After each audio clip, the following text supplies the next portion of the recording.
একটা গিফট নিয়ে আসছি, তোমার জন্য একটা ড্রেস নিয়ে আসছি, পুরো আমার পছন্দ হয় না কি বলো।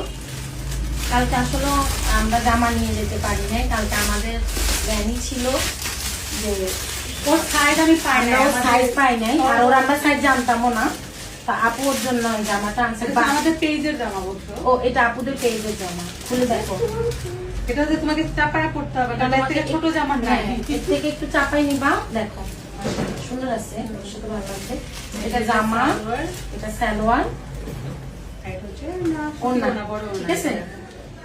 এটা হচ্ছে ওড়না, অনেক বড় ওড়না। আপু বলছে। তুমি যাওয়ার সময় পরে যাও, ঠিক আছে, যাওয়ার সময় পরে দেবে, সুন্দর না? আর আর সুন্দর সব সময় মাথায় সুন্দর করে তেল দিবি, বেনি করবি, সুন্দর করে পায়ে পরিষ্কার থাকবি, গা গোসল ধুবি, একদম পায়ে পরিষ্কার থাকবি, নামাজ কলমা করবি যতটুকু পারো।